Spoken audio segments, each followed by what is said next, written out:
Vers l'adolescence, j'ai eu les plus grands doutes parce que j'entendais l'adolescence est un âge difficile, il y a des révoltes. La révolte est nécessaire à un enfant contre un ordre des parents pour se construire le sien.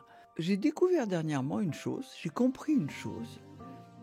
Je pense pas à moi. Une seule fois, j'ai compris que jouer longtemps un rôle qui tapait sur une corde sensible pouvait être un peu dangereux. Tout ce qui n'est pas donné est perdu. Je pense que si j'avais pas eu ma tante, ça aurait été une catastrophe.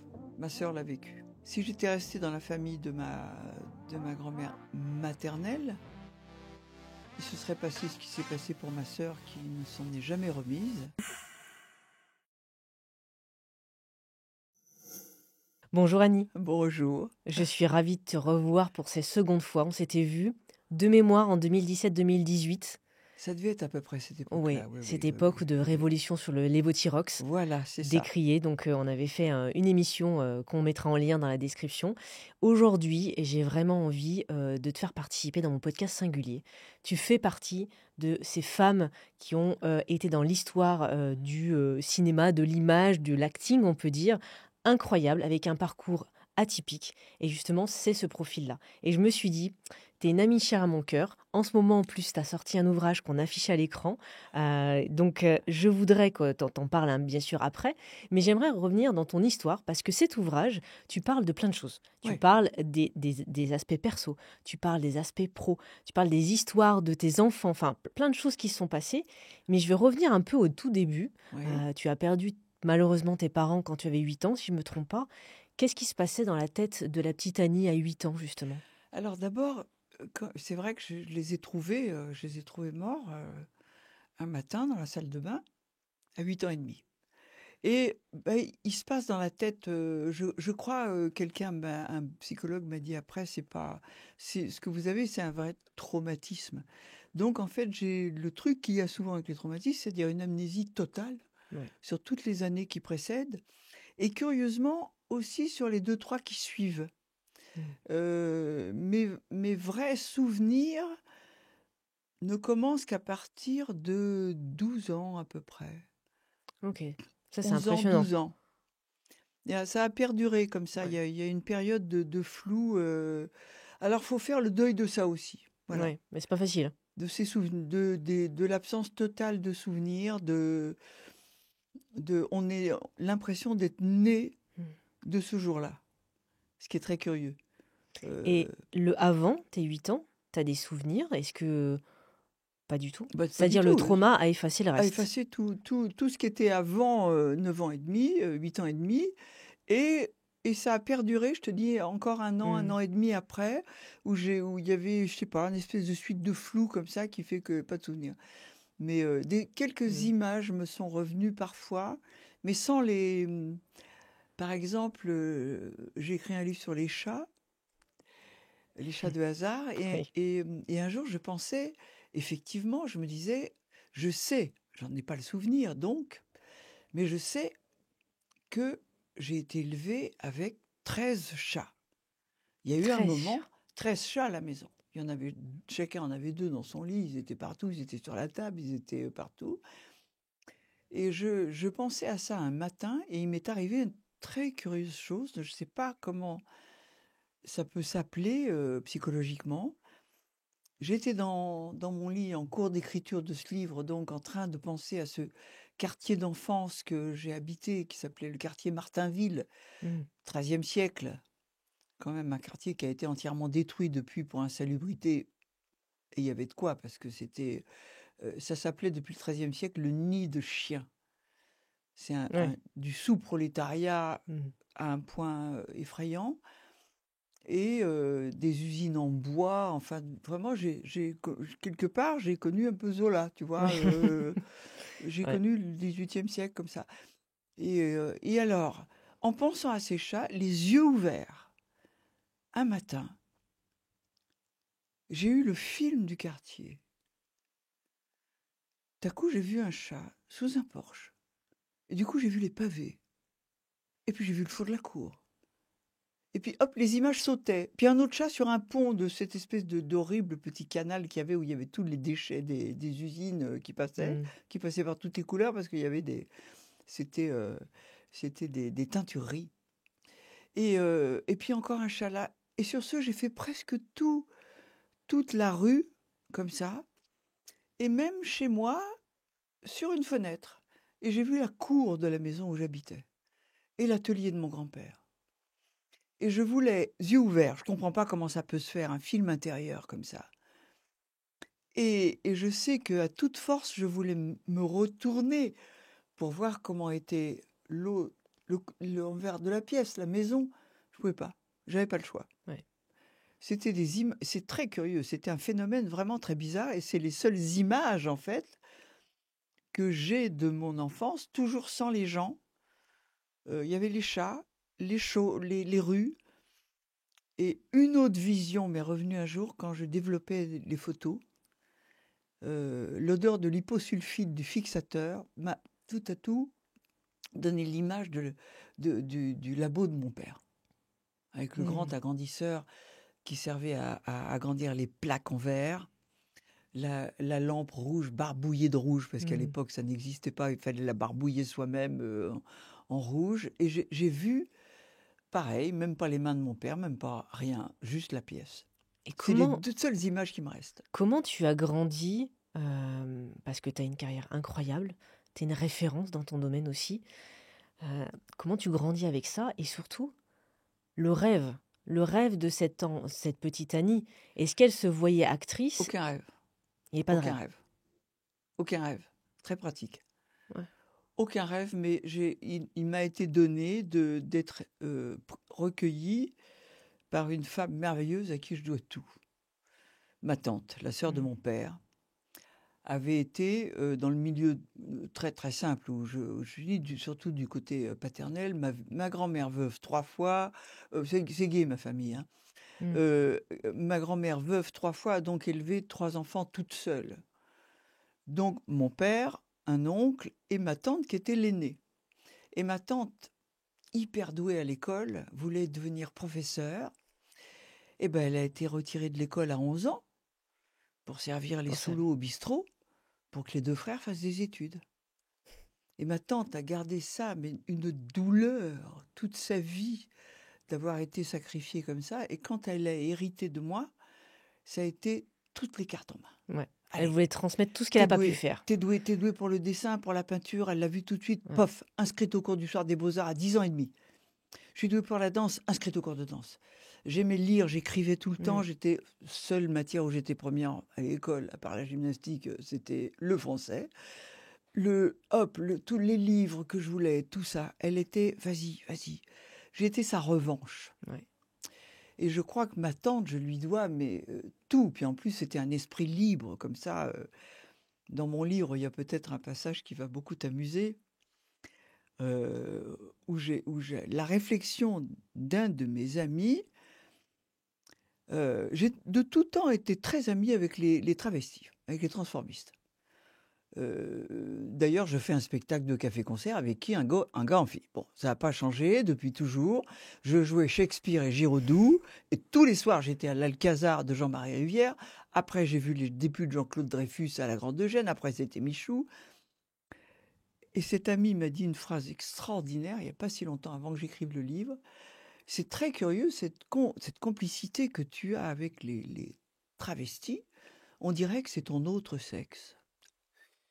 Un des chapitres. Ah ouais. Ouais. Alors là, mais ça a Incroyable. été un éblouissement.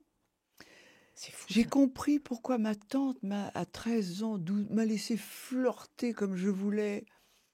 Prévenue absolument de rien. Comment se devait conduire une fille, je ne savais pas. Rien. Elle m'a laissé partir en Espagne à 14 et 15 ans seule. Surtout qu'à l'époque, mais quelle folie. tout pouvait arriver.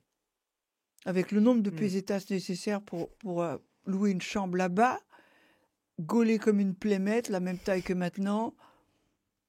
Mais je me suis dit, mais il a raison. Elle m'a élevé, esprit garçon. Ouais. Et c'est vrai que quand j'ai commencé dans ce métier, Bon, j'avais quitté les Beaux-Arts, j'avais bifurqué des Beaux-Arts vers la comédie. Donc, je me maquillais beaucoup, je commençais à fabriquer mes vêtements et tout.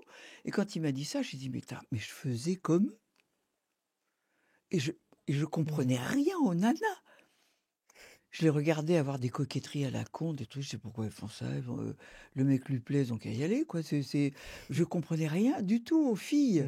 T'en parles dans le livre. Hein. C'est drôle, Ouais. c'est marrant, tu vois. Enfin, toujours est-il, pour en revenir à cette adolescence, donc très, très libre et artistique comme ça. Je n'ai eu, ça je l'ai écrit dans un autre livre, quand j'ai pris conscience de ça un jour, je n'ai eu aucune projection idéale de moi dans l'avenir. Aucune. Bon, j'ai bifurqué des beaux-arts vers la comédie parce que voilà, pour continuer à étudier des textes. En fait, c'était ça le principe de départ. Ouais. Un orientateur professionnel a dit oui, mais elle va perdre le contact avec les mots. Or, elle écrit et elle lit tout le temps. Inscrivez-la au conservatoire d'art dramatique pour qu'elle continue à étudier des textes. Et en fait, j'ai découvert une chose merveilleuse au conservatoire. Moi qui étais solitaire à l'école, les problèmes de gamines avaient des problèmes de gamines, notamment avec leurs parents. Puis moi, j'étais, c'était assez inadaptable quand même quand tu as vécu un truc comme ça, tu vois. Tu rentres pas dans les cases. Je pense pas, non. Et puis, aux Beaux-Arts, tu es quand même seul devant ta toile, devant ton dessin. Et tout à coup, alors que je me rappelle même pas de mon entrée au conservatoire, tellement j'avais pas d'investissement là-dessus, sur la comédie, tu vois. Mais peut-être parce que j'étais plus à l'aise que les autres, parce qu'aucun investissement. Oui, t'avais rien à perdre. Rien à perdre, du tout. Et alors, j'ai découvert le partenaire.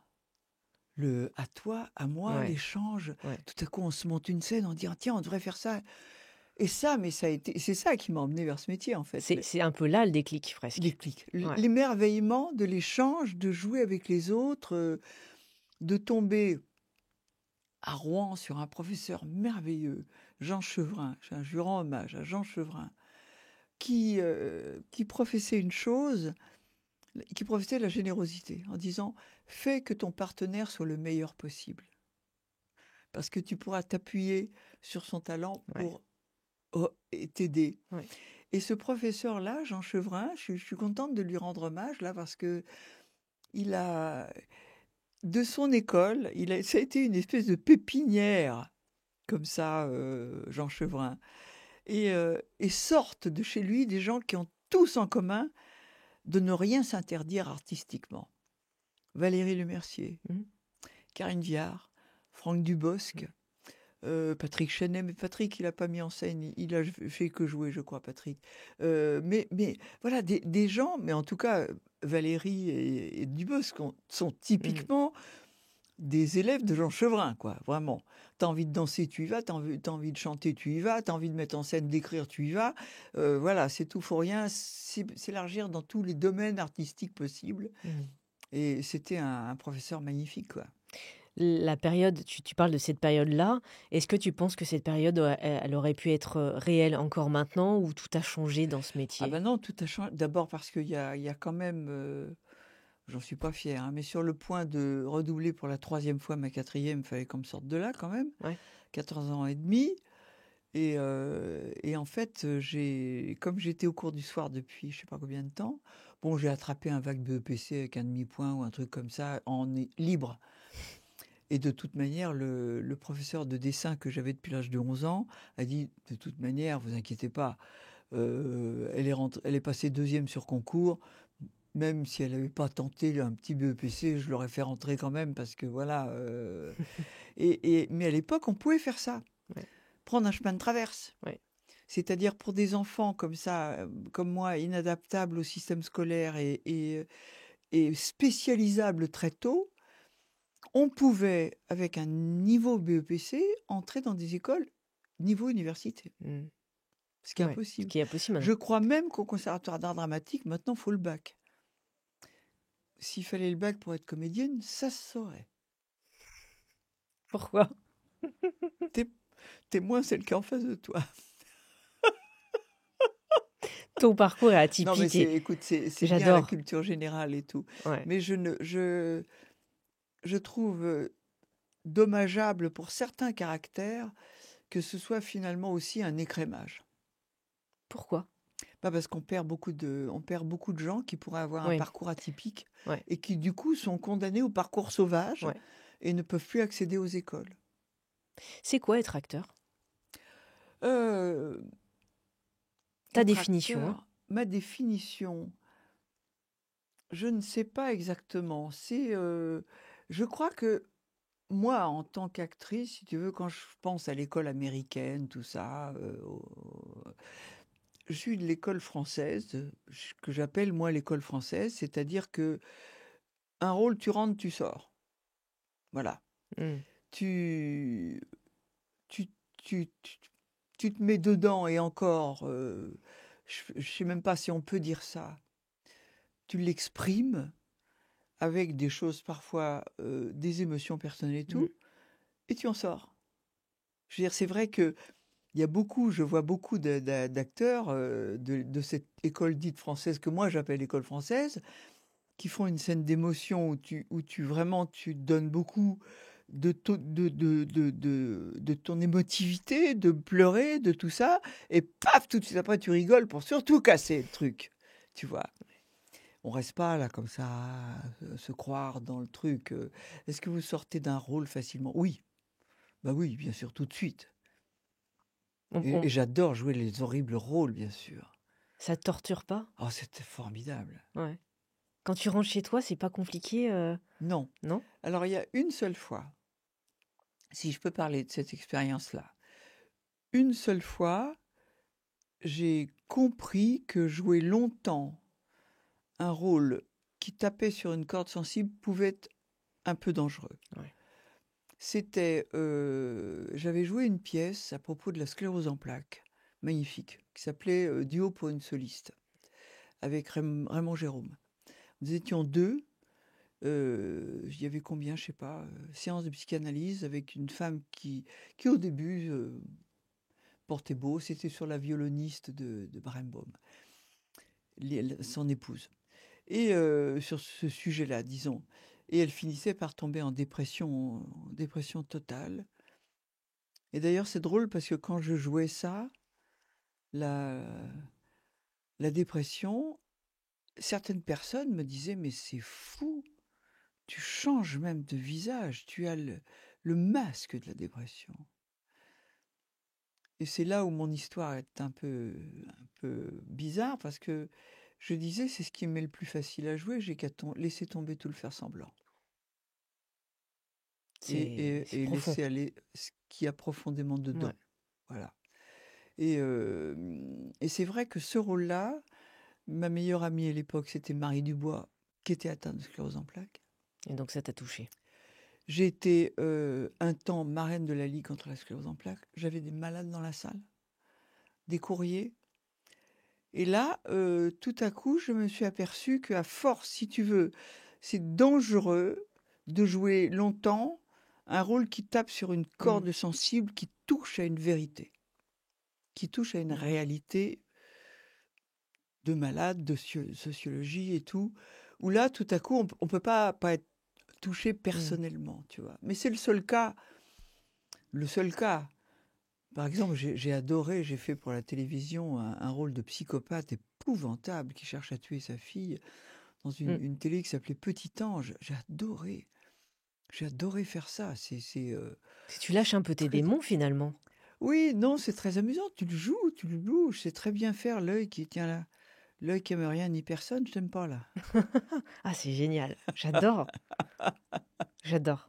Alors sur le tournage, de temps en temps, il me disait, parce que bon, je rigolais comme ça, il disait attention, tu vas perdre ton œil. Je dis non, je te le retrouve quand tu veux là, je t'aime pas là. Ouais, là, on voit l'expérience aussi. Oui, oui, oui. Non, jouer, c'est épatant. Alors j'ai découvert une chose dernièrement, dis donc, comme quoi tu vois, Tu hein, vois? à bientôt 78, parce qu'on en parlait avec une amie. J'ai un avantage au théâtre, parce que par exemple, nous avons joué une pièce cet hiver qui a eu un succès absolument phénoménal, le Duplex. Mhm. Un boulevard où là, au niveau émotionnel, franchement, il n'y a pas grand-chose à sortir, Mhm. sauf que c'est drôle, c'est intelligent, j'ai de merveilleux partenaires, Perrin, Corinne Touzé, Légitimus, Mhm. voilà, tous les quatre, on fabrique vraiment un bon quatuor. Et puis, on a eu un triomphe improbable, quoi. Je crois que les 10 derniers jours quand on a joué, on a fini avec 15 000 spectateurs en 10 jours. Incroyable. Mon Dieu!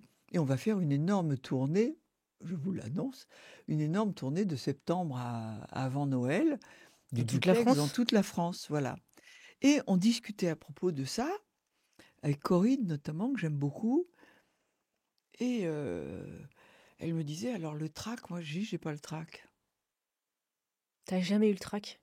Ou tu l'as plus? Non, non, je l'ai pas jamais vraiment eu. J'ai jamais vraiment. Enfin, quand on monte une nouvelle pièce et que c'est nouveau et que on se demande si tout est en place, si on va rien oublier, avec le partenaire, si voilà, si on va pas avoir un trou, si ça fonctionne bien. Bon, il y a 8-10 jours, si tu veux, où Ah ouais. on y va, Ouais. tu vois.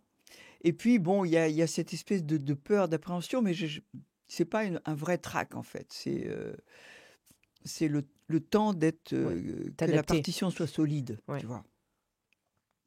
Alors, je parle de partition justement à cause de ça. Et, et en fait, j'ai découvert dernièrement une chose, j'ai compris une chose. Je pense pas à moi. C'est-à-dire? C'est-à-dire que je ne pense qu'au public. Ok.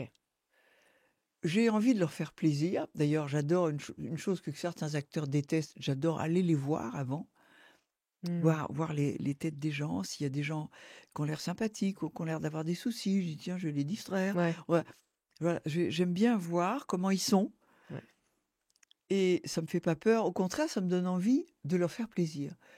Et du coup, de s'oublier soi fait que j'ai pas le trac. Et c'est de la même manière, en ne pensant qu'à eux, que j'ai la chance de ne pas me lasser. Oui. Ça, c'est une aussi des questions. Voilà, parce que effectivement, on dit, mais vous vous rendez compte, là, on a joué 168 fois exactement ce duplex. Vous vous rendez compte, alors au bout de 100 fois, Ouais. vous Est-ce que n'êtes vous n'êtes pas... pas lassé? Eh bien, très curieusement, non, parce que je pense pas à moi. Ouais. Je pense que eux, c'est la première fois Qu'ils le voient. qu'ils le voient. Donc, si tu veux, et je suis... Bon, j'ai pu m'entendre avec le grand Robert Hirsch à cause de ça. C'est parce que je suis effectivement assez respectueuse d'une partition quand elle a été établie. Et alors, effectivement, il y a des partenaires que j'ai pu ennuyer parfois avec l'impression de jamais varier, d'avoir à peu près la même intonation, le même truc, mais que je réinvente tous les soirs. J'ai pas besoin de changer, moi. J'ai pas besoin de me surprendre. C'est eux qu'il faut surprendre. Tu vois, c'est très... Et ça fait pas longtemps que j'ai compris ça, en fait. C'est fou. J'allais te demander, est-ce qu'il y avait des choses que, tu vois, finalement, il a fallu que... Oui, j'ai découvert il y Ouais. a pas longtemps que j'ai pas le trac et je me lasse pas au théâtre, même si je joue longtemps, à cause de ça.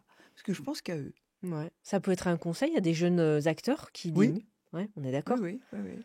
Ça se travaille, ça. Oubliez-vous un peu, Oui. oubliez si vous allez être bien, si vous allez être Lâcher un peu ceci, si l'ego.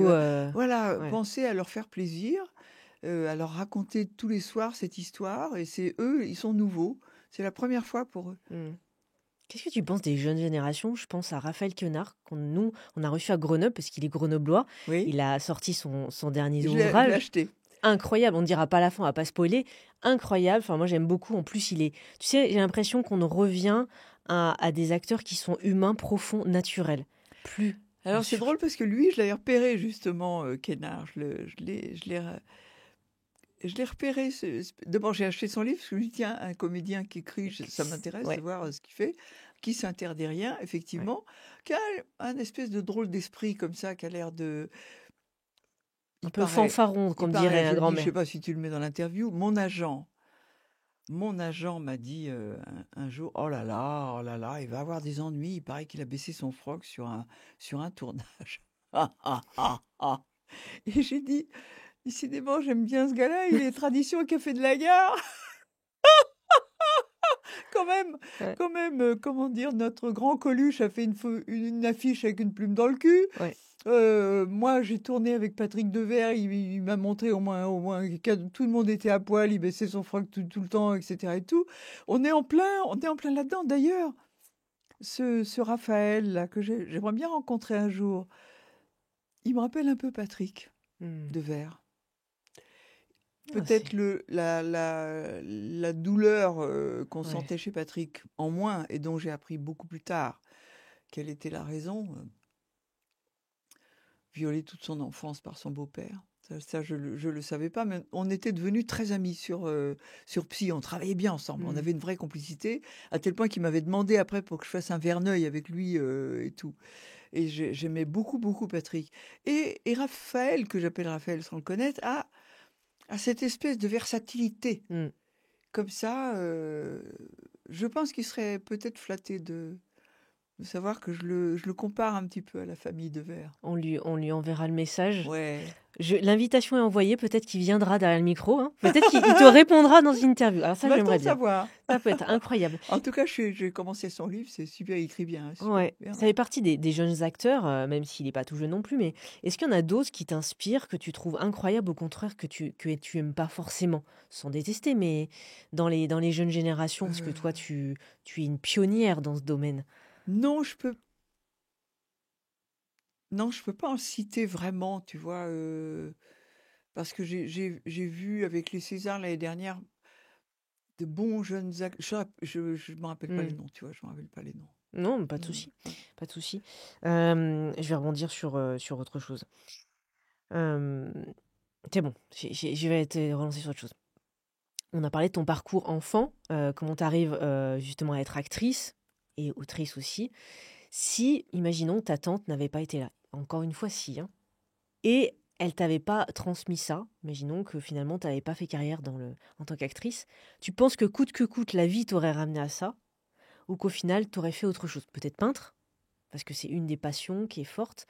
Qu'est-ce que tu aurais fait? Comment tu imagines? Je pense que si j'avais pas eu ma tante, ça aurait été une catastrophe. Ma sœur l'a vécu. Hmm, C'est-à-dire que j'aurais été, si ma tante n'avait pas insisté pour récupérer. me prendre.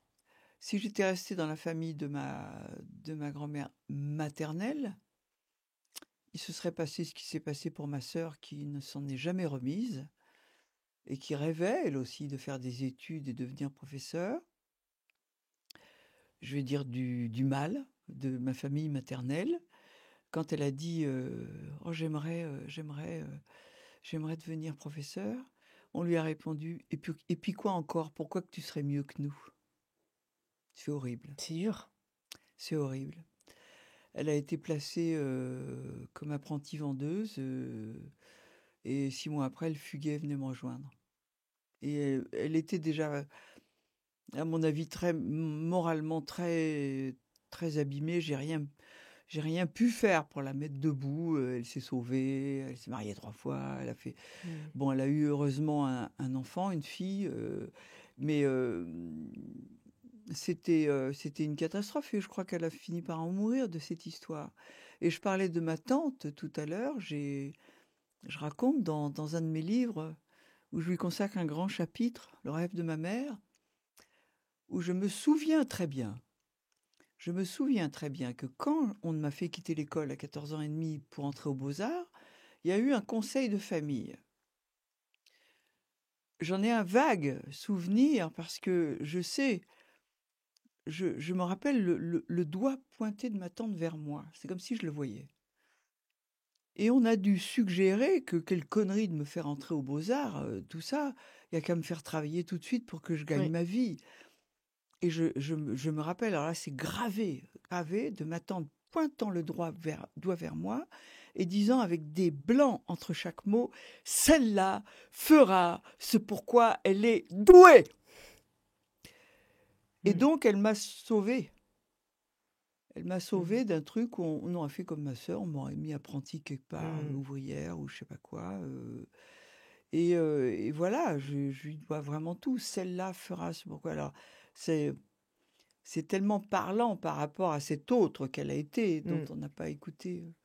C'est drôle, tu sais, j'avais eu un interview croisé un jour avec Annie Ernaux, que j'aime beaucoup, dont les parents avaient un bistrot à Yvetot, ma grand-mère paternelle un bistrot Hmm. à Yvetot. Hmm.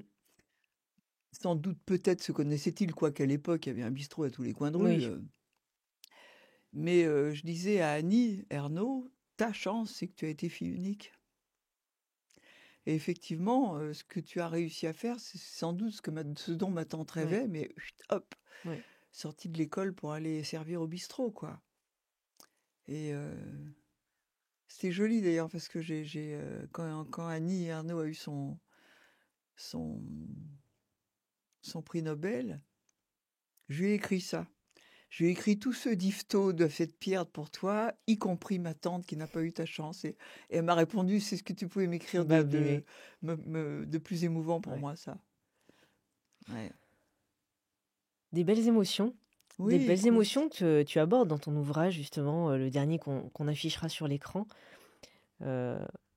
Pourquoi cet ouvrage, il arrive à ce moment-là? Tu en as écrit Alors, beaucoup, mais pourquoi celui-là? écoute, alors certes, j'ai un monsieur que je connais bien, qui a les éditions du Cherche-Midi, etc., qui depuis des années me dit, ah, ton autobiographie, etc. J'ai dit, jamais de la vie. Jamais de la vie. D'ailleurs, celle que je lui dis, celle que tu m'envoies me font m'ennuyer à un point. En telle année ceci, puis j'ai rencontré un tel, en telle année ça, puis gna. J'ai dit ça jamais de la vie. D'autant que j'ai envie de continuer à travailler. Alors, c'est ce que je mets dans ma préface. Alors, si je continue à travailler, il faudra un deuxième tome de quoi? 10 pages? Ridicule. J'adore. Ridicule. Et alors, par contre, effectivement, comme l'âge et le fait d'avoir fait de la danse, d'ailleurs, amène quelques problèmes de carcasse en vieillissant, il a fallu me clouer ensemble 2 vertèbres qui jouaient au yo-yo avec mes nerfs sciatiques. C'était vraiment ça menaçait de l'insensibilité des pieds de devenir un peu grave. Donc, on m'a cloué 2 vertèbres. Ce qui veut dire 15 jours sur le dos à l'hôpital. On s'ennuie ferme. Hein. Oui. 3 mois et demi de convalescence. Et à l'hôpital, dans le flou mental qu'il y a en regardant le plafond gris, là, en attendant ton petit repas dégueulasse, c'est mis à surnager les petites phrases. Et je me suis mis à penser à ça, tiens, aux petites phrases qui ont marqué ma vie. Drôle ou pas drôle, du métier, comme tu l'as dit, un peu de tout. Et je me suis mis à les noter. Peut-être en sortant de l'hôpital, j'en avais 6, 7. Et puis, j'ai dit, il y a ça aussi. Ah, puis il y a ça, tiens. Et puis il y a ça, ça parle du métier, puis il y a ça. Et puis voilà, rentrer à la maison, donc puisque je devais rester calme et tout, j'ai commencé à écrire pendant ma convalescence. Alors j'ai commencé à écrire le prétexte du titre, Respire, c'est de l'iode, qui me permettait de rappeler rapidement mon histoire d'orphelinat, parce que comme je savais que ça allait revenir un peu plus tard, je me suis dit autant s'en débarrasser tout de suite, tu vois. Allez, on resitue les choses. Voilà le début de l'enfance de la gamine, voilà, c'est ça. Et puis, c'est la première dont je me souviens, ma tante, ma grand-mère sur le port de Dieppe, qui puait le gasoil et le poisson pourri et la gargote voisine, mais plus c'était fort, plus c'était censé être... Tous les dimanches, j'avais droit à respire, c'est de l'iode. Tu t'en es bien pris. D'ailleurs, mon titre est plus drôle prononcé par elle, parce que respire, c'est de l'iode. C'est pas... Mais respire, c'est de l'iode. Je pouvais pas mettre D apostrophe. C'était pas possible quand même dans un titre, toi. Mais donc, j'ai écrit ça en premier. Et tout de suite après, j'ai écrit le texte qui me tenait le plus à cœur après. C'était celui de la SDF noire. Que j'avais arrêté un jour dans la rue. Que j'ai re-arrêté une nuit en novembre... beaucoup plus tard, des mois plus tard. Et l'histoire de cette femme, dont la première phrase, quand je lui avais offert de lui donner mes chaussures, parce qu'elle allait presque pieds nus, merci, je n'ai besoin de rien. Alors effectivement, j'ai écrit ça en second, mais mon éditrice m'a dit, écoute, tu vas pas leur balancer ça dans la tronche tout de suite, vaut peut-être mieux, on va peut-être le mettre un peu plus tard dans le livre. Mais en tout cas, c'est le premier texte que j'ai écrit. Je crois qu'après, j'ai écrit Varda, Agnès. La phrase, la conversation avec Agnès Varda, rue Daguerre, je dois dire que celle-là. Et puis les trucs sur ma tante. Et je me suis dit, ça c'est agréable à écrire parce qu'il y a des trucs drôles, il y a On peut Des- même prendre les chapitres de manière décousue Oui, par oui, moment. oui, C'est c'est ça un que j'ai livre bien à aimé. sieste, je dis toujours. Un livre à sieste.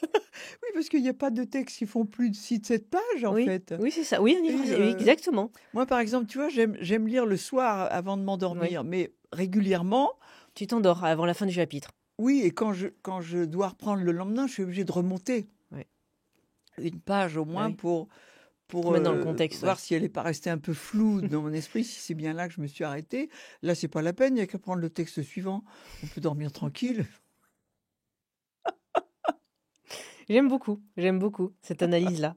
Livre à sieste, ça Et c'est puis pas mal. alors, par contre, il y a une chose dont je me suis pas vraiment rendu compte. Alors encore une chose, Tu vois, encore finalement, pareil, je pensais pas à moi. ouais, Je pensais aux personnages dont je parlais, je pensais à Marielle et Rochefort. ouais. Quand je parle de Marielle, la phrase de Marielle, quand il m'a dit je peux pas jouer ça, là, je pensais aux gens dont je parlais, tu vois. Et je me suis à peine rendu compte que c'était un autoportrait incroyable. De ce qui me révolte, de ce que j'aime, de ce qui me fait rire. Ouais. De... Et puis quand même, la fin, j'ai fait une fin, oui, très personnelle sur ce que je pense de la fin de vie, quoi, que on vit trop vieux de nos jours, quoi. On vit, ça dépend si on est en bon état, Moi je dis il faudrait mourir en bonne santé. c'est ça. Parce qu'on veut peut-être trop perfectionner le corps, être trop bien, etc. Enfin, Voilà, voilà, la voilà. médecine a beaucoup Alors évolué, mais je dis à la fin, les religieux prêchent qu'on n'a pas le droit de d'ôter la vie, mais est-ce que Dieu a vraiment prévu que la médecine allait nous faire vivre jusqu'à 100 ans? Hein? question Non? philosophique, hein, Quand presque. même. Mais et dans quel état? Ouais, Hein? ouais. Maintenant, on prolonge, on prolonge. Non, moi, je suis tout à fait. Il faut. Bon, Tu parles dans ton ouvrage que tu arrives dans le troisième âge, il me semble. Tu parles aussi du quatrième qui arrive. Tu parles de cette mort quand même. C'est une angoisse au fond de toi? C'est oui, quoi? Ouais. oui, oui, depuis certainement très, très longtemps. Depuis très, très longtemps, elle doit être présente. Hmm. D'abord parce que j'avais été frappée, très frappée, par les suicides de Jean Mercure et de sa femme, Gendeline. Alors, c'est lui qui a créé le théâtre de la ville. Jean Hmm. Mercure était un homme de théâtre merveilleux, qui a créé vraiment le théâtre de la ville et qui n'est pas tellement resté dans les mémoires parce que je dois dire qu'il manquait de charisme, je crois qu'on Hmm. peut le dire. Il manquait vraiment de charisme. C'était pas un homme facile. Voilà. Jean-Louis Barrault avait un charme fou, etc. Mais Jean, c'était un peu plus dur au niveau. Donc, il professait déjà, quand je l'ai connu, moi, donc, très très longtemps, il professait qu'on vit trop vieux à notre époque. Hmm. Et quand on ne peut plus faire ce qu'on aime, qu'on sent qu'on va vers la déchéance, il faut s'en aller. Ouais. Il faut s'en aller. Et il a eu le temps de me remettre ma première Légion d'honneur. Et il perdait la vue, d'ailleurs, il a failli, tu sais, comme les décorations, ces Oui. deux pics horribles Il a derrière, failli il te m'a percé plaquer. le sein.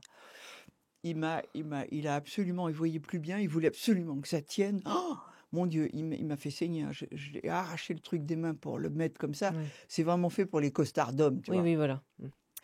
Et on a eu le temps de se dire ce qu'on pensait l'un de l'autre, et 2 mois après, il s'est suicidé avec sa femme Gendeline. C'était prévu depuis longtemps. Il avait annoncé à sa fille Isa qu'un jour il le ferait, mais il ne dirait pas le jour, qu'il enverrait une lettre par la poste. Donc le temps que la lettre arrive, on ne Hmm. pourrait plus rien faire. Et en fait, c'est vrai que ça m'a beaucoup marqué cette histoire parce que le sang-froid et le courage, par exemple, c'est le directeur du théâtre de la ville qui m'a raconté ça après. Il y a un jeune metteur en scène qui voulait remonter une des pièces qu'il avait montées et qui a dit à Jean Mercure, je voudrais vous rencontrer la semaine prochaine, si vous voulez bien, pour parler de la mise en scène, de la manière dont vous voyez, vous, la pièce, pour m'aider à ma création. Et Jean a répondu, ah non, il faudrait que ce soit avant la fin de cette semaine, si vous voulez, parce que mardi, nous serons partis. Waouh. Waouh, Ouais, ça, quand c'est tu un reçois truc qui ça, le sang-froid, a décidé, et ce n'est qu'après, évidemment, qu'on a compris ce que parti voulait dire. Et le post-scriptum qu'il a laissé à Isaac, qui est restée une amie, Isa Mercure, le post-scriptum de la lettre est extraordinaire. Post-scriptum, nous partons pour un voyage dont nous ignorons la destination. Nous partons pour un voyage dont on ignore la destination. C'est plutôt excitant, non? Quel sang-froid, quel... Ah ouais. Alors c'est vrai que je crois que j'ai été très marquée par cette histoire-là et tout. Et c'est vrai que j'avais depuis longtemps donc ce rêve, pas un rêve, un souhait d'avoir la force d'eux. Mais effectivement, je dis à la fin du livre que je souhaite ardemment ne pas être prisonnière de mon corps un jour. Et comme me dit l'amie Catherine Dolto, la fenêtre de tir est étroite. Pour décider. Ouais. Entre la vie qui s'accroche et l'envie de vivre qui est malgré tout là. Attention, les enfants et les petits-enfants qui existent et qu'on n'a pas envie de blesser avec un suicide. Donc il y a une espèce d'interdiction là. Et le moment où on ne va plus pouvoir rien décider, où c'est les autres qui vont décider pour... Ah, c'est terrible. Non, c'est un vrai problème. C'est un problème majeur, à mon avis, de notre société. Oui, bah, tu sais que les politiques en parlent en ce moment. C'est d'actualité, justement. Oui. Il y a vraiment des gens qui estiment que non. Plutôt, regarde en Suisse, pendant les effets Covid, enfin la crise sanitaire, il y en a plusieurs qui ont décidé de mettre fin. C'est un vrai sujet. Il n'y a pas de pour ou contre. Je trouve que c'est hyper complexe. Par contre, cette idée de la peur de la mort, de comment tu vas terminer... Il y a aussi l'histoire avec tes parents où brutalement tu as été confronté à la mort aussi. Oui. Forcément, ça n'a pas aidé. Mais non, ça n'a pas aidé. Et puis, si tu veux, il y a une phrase, je dois en parler dans le livre à un moment, effectivement. Ça m'a frappé à l'enterrement de Bernard Giraudot, le père de mes enfants. C'est là que je me suis aperçue que je devais y penser, en fait, inconsciemment depuis pas mal de temps, puisque m'a sauté à la figure. Oh zut, j'ai plus le droit de me tuer maintenant. Parce que tu as les enfants. Parce que je suis la seule qui reste. C'est fort ce que tu dis. Longue lignée, hein, pas derrière grands-parents, Oui. grands-parents. Oui, bah oui. Et ah zut, il me fait le coup de partir. Maintenant, du coup, je suis obligée de rester. Mais quand on dit ça, quand on pense ça, c'est qu'on n'est pas forcément bien. Et toi, ta carrière est déjà... Enfin, tu te sentais bien, mais... Non, mais on peut dire ça en étant bien. Hein. Ouais, ok. Moi, je pense, oui. Pardon, micro. Non, je pense que c'est assez logique d'y penser. Surtout sur des tempéraments comme nous, qui sommes très indépendants, très... Passionnés. Libres. Libre. J'ai fait remercier une journaliste dernièrement qui m'a fait une critique de ce livre-là dans le Nouvel Obs et qui a titré « Elle est libre, Annie ». Elle ne pouvait pas me faire plus grand plaisir. Génial.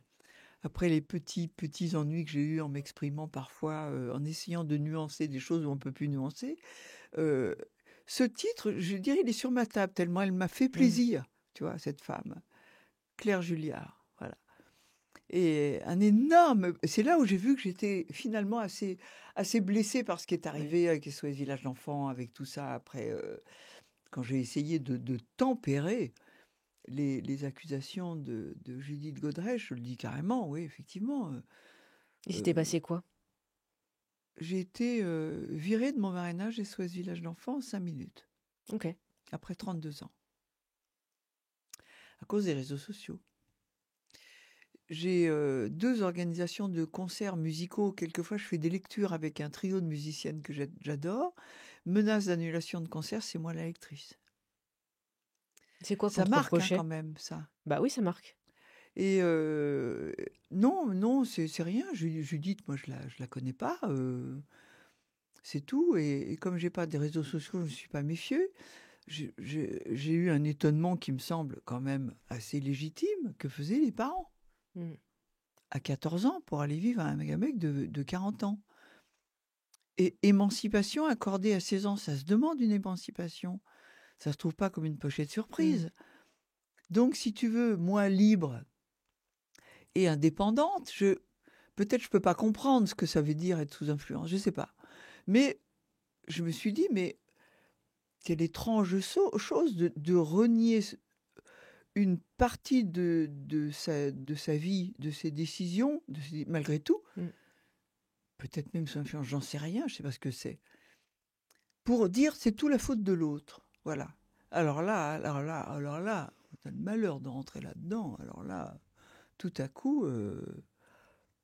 Les réseaux sociaux font leur Et job. ça me choquait, effectivement, Ouais.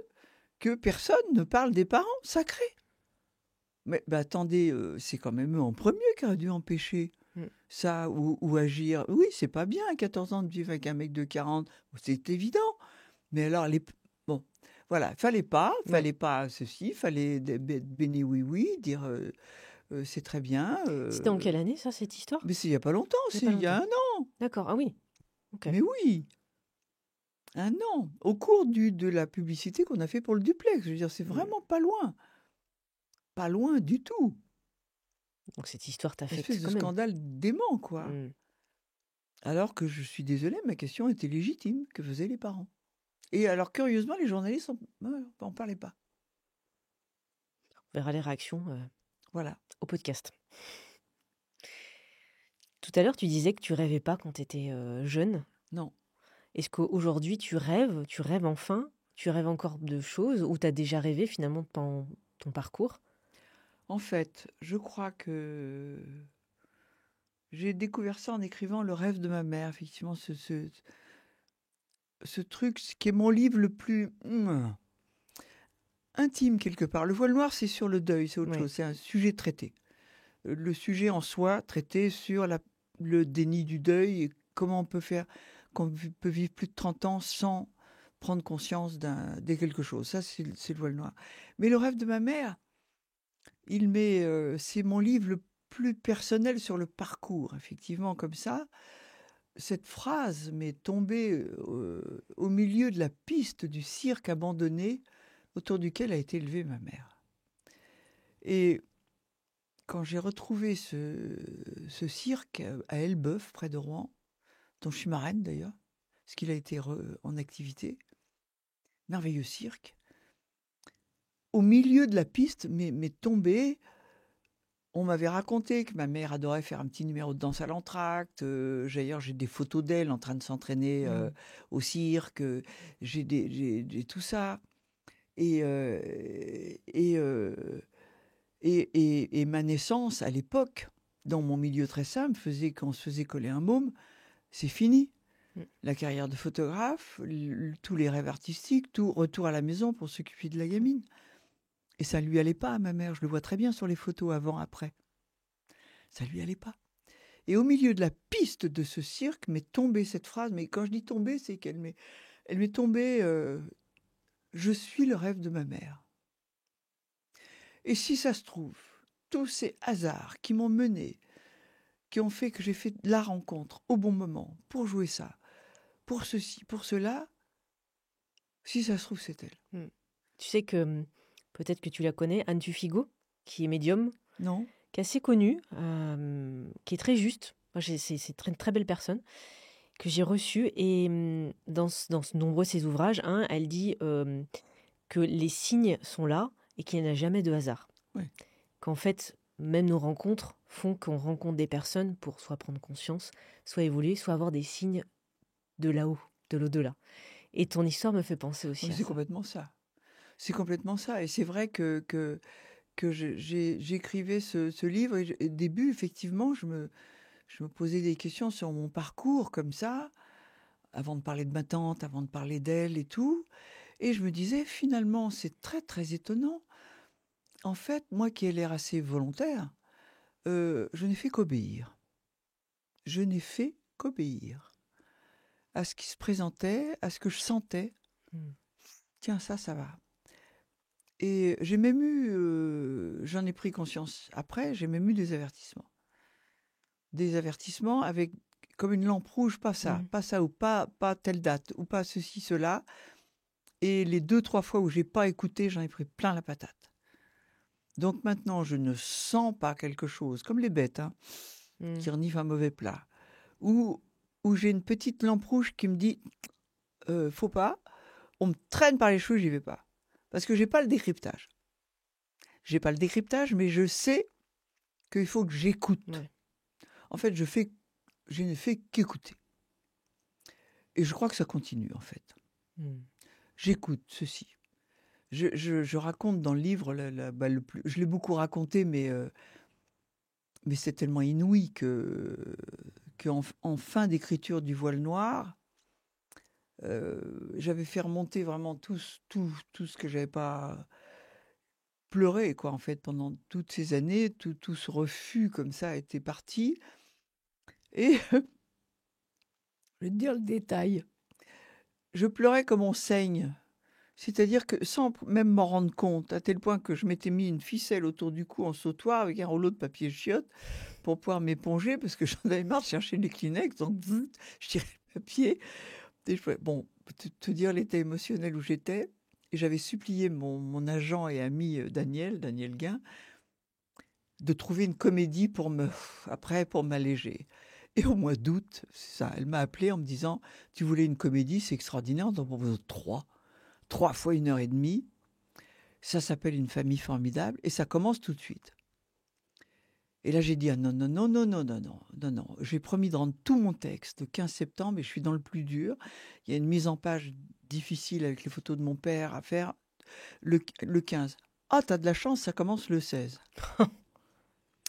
Et ça, c'est rien. Parce que je rencontre Joël Santoni, donc futur metteur en scène, créateur de la chose, de gros barbu à l'Orson Welles, comme ça, qui me dit « Annie, il faut que je te prévienne tout de suite, on va faire des comédies, mais j'ai jamais rien fait de drôle de ma vie. » Et je rigole, je raconte ce que je suis en train d'écrire. Et là, je vous jure, 4-5 phrases, pas plus, on découvre qu'on est orphelin de père et de mère au même âge. Les signes et synchronicités. Ouais. Et c'est là qu'on a fait trop bien organisé. Ouais, là, ils sont forts. Trop bien organisé, ils sont forts. Ils sont Ouais. forts. Si on faisait un film là-dessus, il faudrait remonter. Il y a des films qui ont fait, qui ont remonté ça, tous les hasards qu'il a fallu pour que quelque chose se produise. Il a fallu notamment que les textes soient assez mauvais pour que 3 actrices le refusent. Donc ils ont eu du boulot, hein. Ouais. Ils ont eu du boulot pour qu'on arrive à mettre 2 orphelins ensemble, qui se créent une famille fantasmée comme ils auraient aimé avoir, qui découvrent très vite que on réécrivait tout, qu'on avait un don qui était peut-être pas donné à tout le monde. C'était de passer très vite du dramatique au nez de clown. Et c'était ça, les familles formidables. Oui. C'était, voilà, trouver les thèmes ensemble, traiter tous les sujets. C'était un cadeau de la vie, du métier et certainement des anges. Est-ce qu'aujourd'hui, il y a des films ou des pièces de théâtre auxquelles tu voudrais participer, ou que tu voudrais même qu'on invente pour toi? Mais je ne veux rien, t'as rien compris. Je suis là pour faire extraire la... Mais non, si tu veux, par exemple, le duplex. Je suis dans ma convalescence. Tu ne veux rien, mais on t'offre tout. Voilà. Je suis dans ma convalescence en train d'écrire ces petits textes. Voilà. 3 mois et demi, c'est long quand même. Je crois qu'il y a eu un projet de film qui s'est pas fait, ou un truc comme ça après. Bon, donc, on me retrouve avec un inconnu après. Et on me dit, toujours Daniel Guin, mon agent, décidément qui est messager aussi, des anges comme ça, qui me dit, écoute, Annie, on te propose une pièce de boulevard. Je sais que tu n'en as jamais joué vraiment. Mais voilà, regarde ça avec attention. Ça commence tant. Ça commençait le jour exact de la fin officielle de ma convalescence. Ouais. Oula. Encore. Et j'ai dit, là, c'est pas possible. Alors, je lis la pièce. Je devrais pas dire ça, qui me fait, sur le coup, un peu moyennement rire. Et je suis partie sur l'équipe. Perrin, Touzé, Légitimus, sur la sympathie de l'équipe. Et puis quand même, la pièce était maligne et intelligente. Le rôle, je me suis dit, je vais en faire quelque chose, mais je ne voyais pas a priori comme ça. Mais le fait que ça tombe ce jour-là, je me suis dit, là, il Ouais. faut y aller. Faut y aller. Ouais. Il faut y aller. Et de fait, voilà. Ouais. Ça fait beaucoup de signes. Ça fait beaucoup, tu Ouais. vois. Est-ce qu'il y a des passions, une passion inavouable, quelque chose que tu n'as jamais dit, quelque chose qui est dans ton quotidien, je sais pas, quelque chose que tu voudrais partager. Tu as tout dit déjà. Non. Non, euh, j'ai peut-être un seul regret, c'est de ne pas être parvenu véritablement. Dieu sait que, si tu veux, dans l'écriture, j'ai trouvé ma voie VOX très vite. Et notamment parce que j'ai été une grande épistolaire. Mm. Et ça, je conseille ça puisque j'ai l'honneur d'être quelquefois au programme de troisième et de première avec le voile noir, quand je travaille avec des professeurs, que je réponds aux questions des élèves et qui me demandent parfois, j'aurais envie de raconter les choses, comment je m'y prends, qu'est-ce que je fais? Ouais. Je dis, tu places en face de toi un ami, qui peut être un ami imaginaire, et tu lui écris. C'est-à-dire qu'il faut être clair, faut pas que tu te répètes, c'est pas un journal intime, une lettre. Tu peux pas te répéter parce que tu vas l'emmerder si tu réponds 10 fois la même chose. Tu es obligé de clarifier tes propres pensées pour pouvoir lui expliquer vraiment ce que tu as envie de raconter, que ce soit le plus juste possible, lui dérouler le tapis rouge comme ça. Et je crois que d'avoir écrit autant de lettres dans ma vie, à ma tante d'abord, à une amie peintre après, ça a été ça, mon école d'écriture. Souvent, les gens me disent, vous êtes facile à lire. C'est vrai. Ça s'enchaîne, c'est parce que j'ai écrit des lettres. Voilà, c'est tout. J'ai écrit C'est 20 ans, 10 secret. pages par semaine à une amie peintre et 10 pages par semaine avant que ma tante ait le téléphone. Et c'est parce que ma tante a eu le téléphone un jour que j'ai pensé, tiens, si j'écrivais une histoire, j'avais perdu ma lectrice, dis donc. C'est comme ça que j'ai écrit mon premier roman. En fait, à 23 ans, ma tante a eu le téléphone. Merde, on se disait en 5 minutes que je mettais 10 pages à lui écrire. Ouais. Et là, tiens, si j'écrivais une histoire. Bon, alors j'ai trouvé ma voie en écriture depuis toujours, puisque je suis devenue comédienne parce que j'écrivais en fait. La seule chose, c'était ma première vocation, c'est la peinture. Je ne suis pas entrée en peinture. Voilà. Ce serait ton regret. Ouais. C'est-à-dire que quelquefois, il y a des gens, quand je m'y remets de temps en temps, d'abord, les dons restent. Donc, je me fais un petit Matisse ou un petit Dufy première manière, parce que voilà, ça me prend une après-midi avec une couche. Elle peut le faire. J'en fais cadeau. Tu veux un Matisse? Tiens, il n'y a pas de problème. Copie conforme. Oh, oui. Et, et par contre, quand ils voient parfois des gens voient mes tableaux, me disent ah mais là, ah, c'est chouette, pourquoi tu n'exposes pas? J'ai dit jamais, par respect pour les peintres. Parce que comme j'ai failli y aller, je sais ce que c'est que d'être peintre. Et j'ai eu une amie peintre. C'est-à-dire qu'il faut peindre tellement, qu'on arrête de peindre comme on aura envie de peindre. C'est-à-dire qu'il faut faire fi de ses admirations, même de ses goûts, pour découvrir qu'est-ce qu'on a à livrer de soi en peinture. Et ça, je ne l'ai pas fait. Donc, je me refuse. Quand quelqu'un voit parfois un de mes tableaux, il me dit « Putain, que c'est bien ». Je dis « Oui, je suis quelqu'un qui peut faire de jolis tableaux. Ça n'est pas être peintre. » Ouais. Très juste. Alors là, il y a dedans, là, dans le livre, il y a une phrase de mon professeur de peinture que j'adorais, avec lequel je suis restée amie d'ailleurs jusqu'à la fin de sa vie. De temps en temps, quand je m'y remettais, j'allais le voir et je lui disais « Qu'est-ce que tu penses de ça, de ça ?»« Ah, ça c'est bien, ça c'est ce que tu aimes. » Tu sais, je l'ai fait en 3 quarts d'heure. Il me dit « Oui, mais t'es comme ça, toi. » C'est bon. Et effectivement, j'ai cette phrase dans le livre que j'aime beaucoup, de Robert Savary, donc mon maître en peinture, qui me glissait parfois pendant les tours « On a la même palette ». Et un jour, je réussis très rapidement une copie qu'il avait donnée à faire d'un truc assez difficile. Et il m'a lâché « C'est normal, t'es coloriste ». Bon. Ah ben il me dit « Oui, tu sais, coloriste, c'est un peu comme l'oreille totale pour les musiciens. Tu sais d'instinct quelle couleur prendre pour obtenir une teinte précise. » Alors j'ai dû avoir un petit sourire satisfait, comme ça. Et il m'a dit cette phrase magnifique « T'as pas de quoi être fier, c'est un don. » Magnifique, non? Incroyable.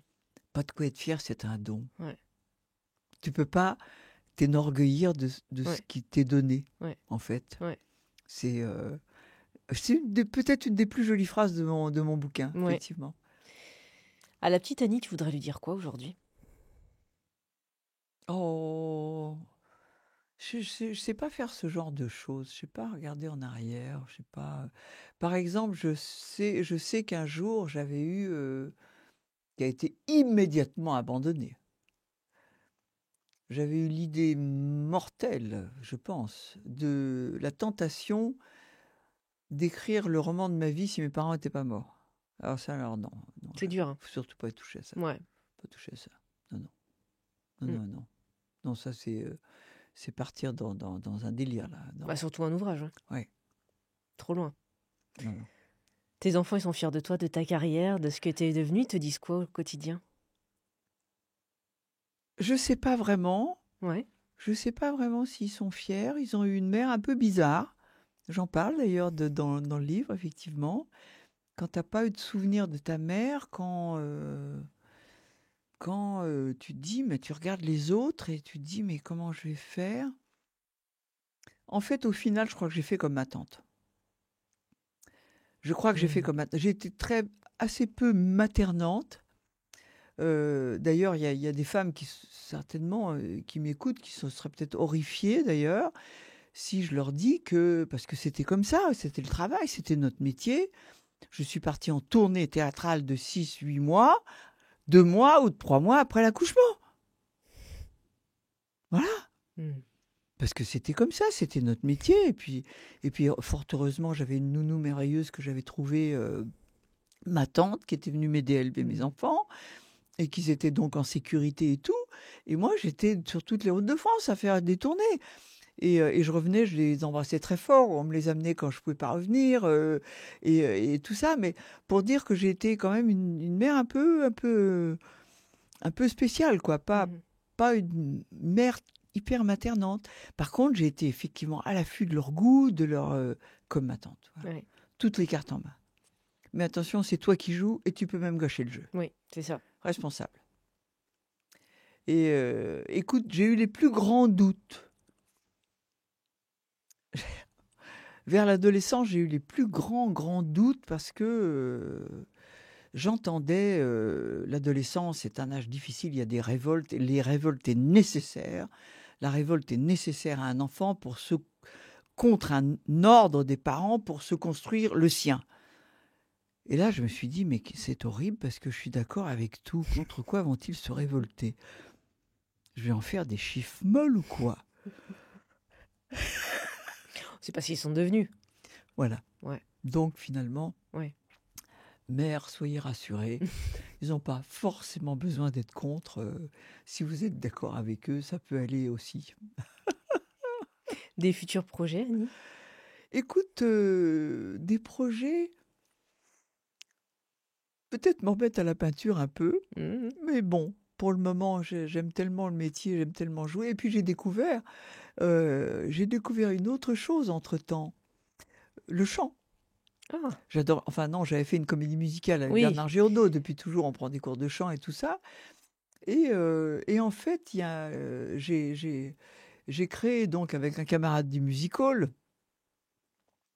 un spectacle de café-concert que nous avons créé d'ailleurs au départ pour les très sérieuses journées Marcel Proust à Cabourg, parce qu'ils avaient trouvé j'avais fait des lectures de Proust et tout. Un jour, ils m'ont dit, mais on a trouvé un texte de Proust formidable sur le café-concert qui s'appelle Éloge de la mauvaise musique. Et à partir de ce texte, on a construit avec mon camarade du music hall, qu'un personnage féminin, Charlène Duval. On s'est mis à construire un spectacle en gardant ce texte dans le spectacle d'ailleurs. Et puis j'ai écrit un peu des textes sur qu'est-ce que c'était que le café-concert, les personnages, le comique troupier. Tout ça, on a un spectacle d'1h15, 1h20 sur qu'est-ce que c'était que le café-concert avec 17-18 chansons c'est-à-dire de 1870 à 1920.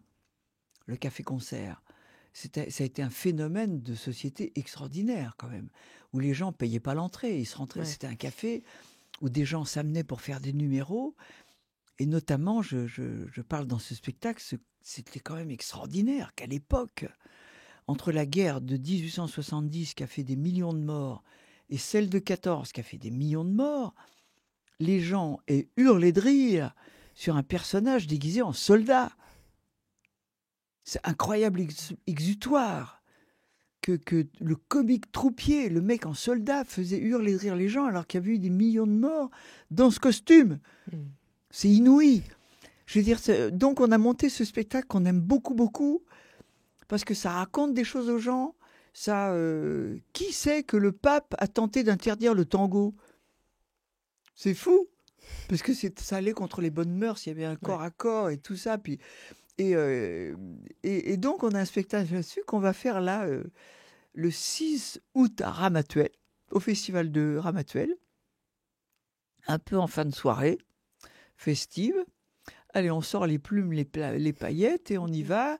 Et ça s'appelle Viens Poupoule, parce que comme ça, tout le monde sait de quoi il s'agit à peu près, puisque c'est la chanson quand même emblématique de l'époque. Viens Poupoule, viens.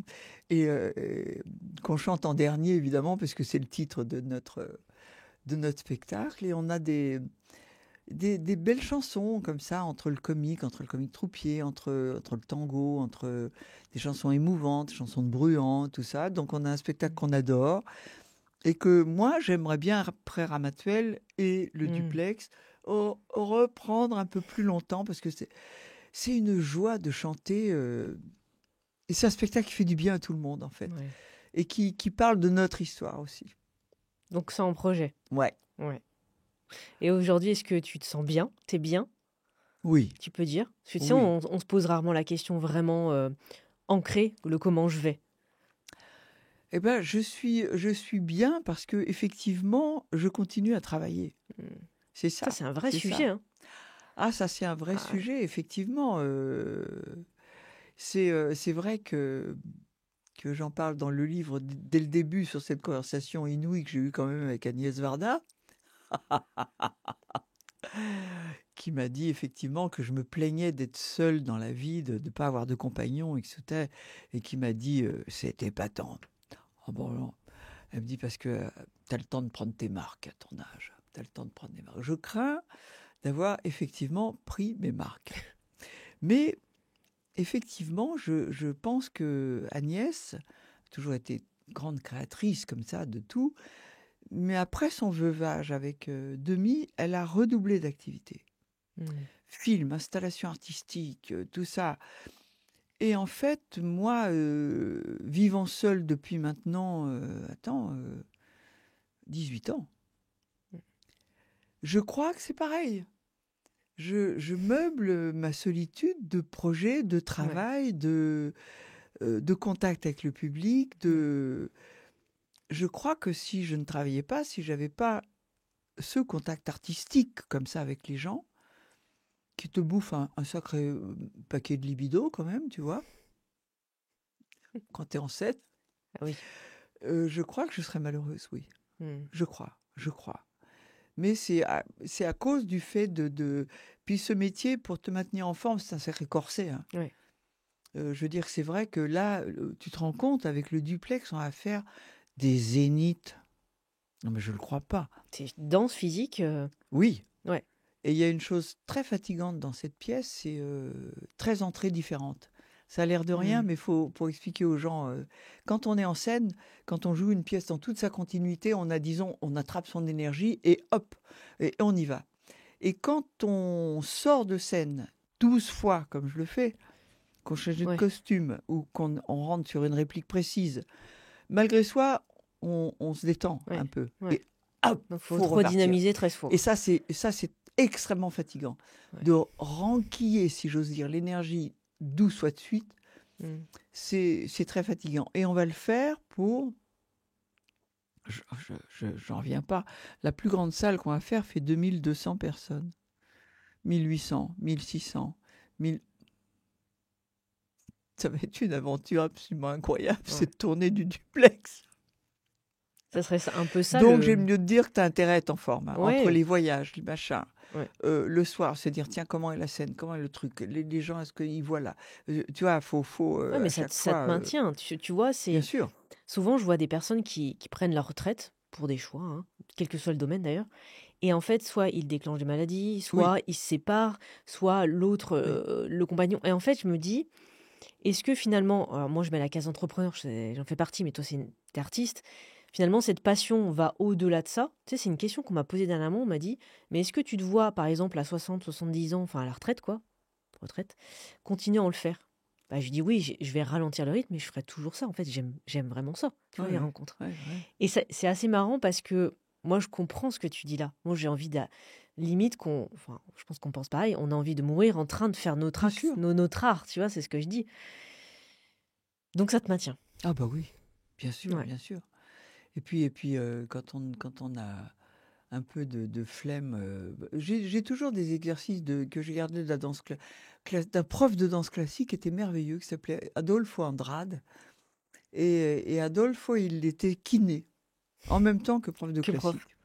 Donc, il avait une barre au sol, Hmm. par terre, que j'ai gardée, que je connais toujours, et qui il disait, faut attention pour garder son dos et tout ça. Bon, malheureusement, j'ai eu un décalage de vertèbres, ça c'est autre chose, une chose de danseur, effectivement, un spondylolisthésis, voilà. Mais qui se met à bouger avec l'âge. Et il disait, assouplissez la chaîne arrière. C'est-à-dire, par exemple, sur le dos, hop, le talon au plafond Hmm. pour assouplir tout l'arrière. Parce qu'il dit, on muscle toujours sur l'avant, Ouais. comme ça, et on oublie complètement de détendre l'arrière du corps.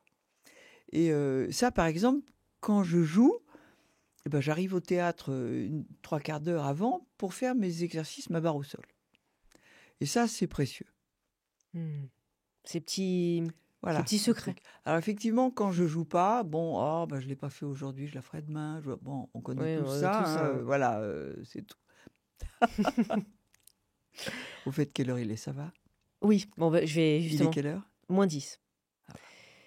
J'allais te dire, pour conclure l'échange. Pour conclure notre échange, j'aime bien laisser le mot de la fin à mon invité. Oui, parce que je trouve que c'est normal, tu es là, tu prends le temps, et puis c'est ton moment, hein, c'est un peu comme sur la scène. Est-ce qu'il y a une pensée, un coup de gueule, quelque chose que tu as lu, entendu, quelque chose qui te vient dans l'instant, que tu Alors, il aimerais y a une partager? phrase que je crois qui est indienne. Je ne sais pas quel philosophe l'aurait dit. Et c'est vrai que je l'ai toujours retenu. Tout ce qui n'est pas donné est perdu. Hmm. C'est beau. Ouais. Ça offre la réflexion d'ailleurs. Tout ce qui n'est pas donné est perdu.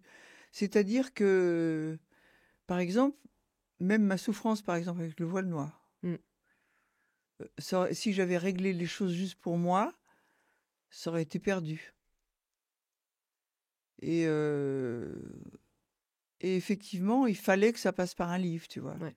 pour que les gens me rendent toutes les lettres qu'ils m'ont données et m'apprendre que j'avais été asphyxiée moi-même, que j'étais pas coupable, j'aurais pas pu ouvrir la porte, que ceci, cela. Si j'avais pas eu, à 12 ans, hein, quand même, j'écris dans un journal intime, un jour j'écrirai mon livre en majuscule. Donc c'est quand même très curieux Ouais. d'avoir à 12 ans la conviction intérieure que ce serait pas autre chose qu'un livre. Et en fait, ça devait être un livre, Hmm. puisque je suis peut-être un des seuls auteurs dont les lecteurs ont changé la vie. Ça. Alors, tout ce qui n'est pas donné est perdu. Oui, moi, je l'accorde un peu là-dessus. C'est pour rendre. Et puis, ce que je leur ai dit au théâtre, quand on a commencé à avoir tout ce succès du Hmm. duplex, ils m'ont dit, qu'est-ce qu'on fait? Mais qu'est-ce qu'on fait? Est-ce que vous avez d'autres projets? Est-ce que ceci, cela? J'ai dit, écoutez, le doigt de la chance s'est posé sur ce spectacle. Et attention, faut être poli avec la chance. Alors ça, c'est une phrase que je pense, faut être poli Ouais. avec la chance. Tu peux développer? Quand il arrive quelque chose comme ça, Hmm. d'absolument inattendu, 1000 réservations par jour Hmm. dans un théâtre, euh, on se démerde, mais on rend. on rend. On ne dit Mhm. pas juste ah bah oui c'était bien mais je passe à autre chose. Non, Ouais. faut rendre. Faut continuer, faut le reprendre, faut leur continuer à le donner aux gens, parce que c'est ça. Parce que le doigt de la chance s'est Ouais. posé, attention, faut être poli. Faut être poli. Faut pas traiter ça à la légère. Faut rendre. Voilà, on vous a donné ça, voilà, faut rendre à son tour. Il y a une espèce d'échange comme ça, en Ouais. lequel je crois profondément. De partager. Oui. Ouais. Ce sera notre mot de la fin. Dans le partage, dans l'échange. J'étais ravie, Annie. Je suis sûre qu'on aura plein de commentaires de retour sur ton Bon, parcours, sur ton dernier ouvrage. On mettra aussi tous les autres dans la description. Moi, je te remercie parce que cette complicité perdure avec les années. Et je oui, suis ravie. Peut-être qu'on peut se redonner rendez-vous dans quelques années. Je nous va-t-on le souhaite. savoir? On ne sait pas. Je ne deviendrai pas actrice. Ah, écoute, c'est bien. Merci, Annie. Merci.